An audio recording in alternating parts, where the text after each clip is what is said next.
the 10-minute tutorials on designing a house in an Autocad 2D environment. My name is Niall of Assassin Productions, and I'll be your tutor for these sessions. I expect to complete the design in 6 10-minute sessions, this being the first, starting with the floor plan layout of a 3-bedroom bungalow style house. Normally you will complete a rough sketch on paper of what you would like in your layout, and including the length and breadth of the building space as you imagine it. Later in tutorials 2, 3, 4, 5 and 6, we will complete the floor plan, front, rear and side elevations, and the roof plan layout, finishing with the section through the building if I have time. So if you're ready, open up your AutoCAD program. I'm working with AutoCAD 2011. I've set up my own tabs up here at the top, the ones I like to use most frequently anyway. And I have set up my own layers. The layers being the different colors that I like to work with when I'm putting a drawing together. So also for speed, I'm just going to copy a house plan I completed before.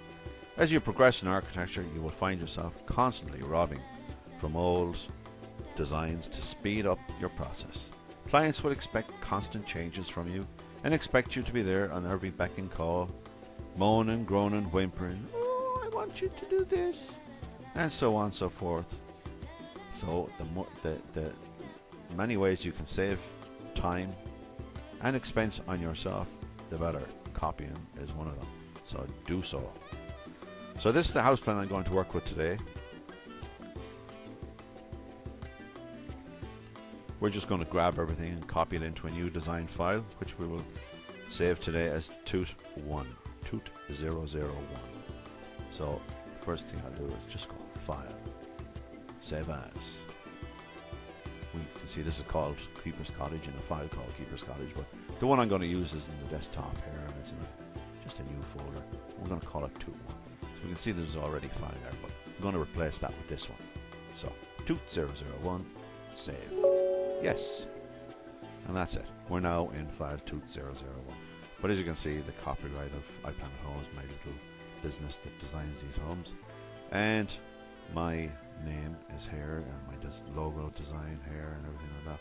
This is the layout, right? So we're not working in the layout, we're going to work in model space. So the layout is great for when you want to print stuff out and you want them all to look the same and look professional, and you know, you can decide what scale you're going to have it in. And so click inside here and you can decide what scale you want to show the drawing at. So we'll just click out again and undo that. There's a couple of undos there, so and click. So we're back now to model space, and we're going to go da-da. So this is it.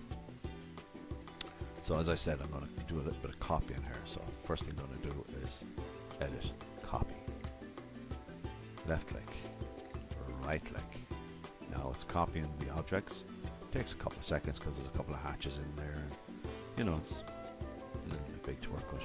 So we're going to go back over to paste, and just the bear is right down there. So we don't need all these hatches, so the first thing we're going to do is get rid of them. Gone. We don't need them. We don't like them. Yes we do. Make it all look good. We don't need this, we don't need this, we don't need this, and we don't need this. And see here now, for instance, before I move on, when I was hatching this up, I added an extra hatch with a line at a 45 degree sort of look, and I think it's probably 30 degrees in this case here, but the reason for that is it gives that sun effect. It makes it look like the sun is shining on it. So when you print it out, it gives a little bit of dimension to the drawing. Makes it look good. So we get rid of all these hatches here. In this case here, I hatched opposite directions, so that gives this one deeper than this one. Or if you can also see that the scale of the hatch in this one is thicker than the scale of the hatch in this one. So we'll do that again in another tutorial. And my trees at the back. I always like to put trees at the back there. Makes it look like it's real. Makes it look like there's possibilities with this place. So we move on quickly here now. We just draw a line across here. And this is going to be the line we're going to work off.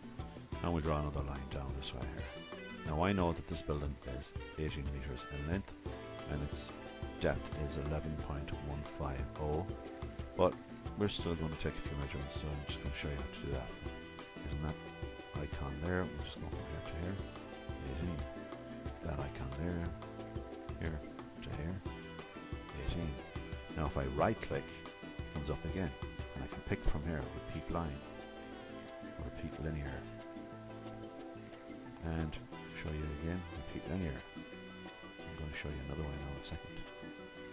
So press enter at this point and just go, and it works again. Press enter, left click, left click, left click, enter, left click, left click, left click, enter, left, left, left, enter, left, left, left, enter. And as we see, we get all the dimensions we want. But we need one big one, and that's from here to here. And that's 11,150. Now, we're going to go down here to this line that we're working from here. So, and we're going to go 11,150, so I'm going to offset 11,150. And offset. So now we've got the depth. But we can see this one here, it's 9,150. So we offset back out. Okay, I'd like to thank you all for tuning in today and watching my tutorial on AutoCAD. Hope you learned something. I'll be back later with some more 10-minute tutorials. Sorry I cut today's tutorial short by a few minutes, but I gotta go.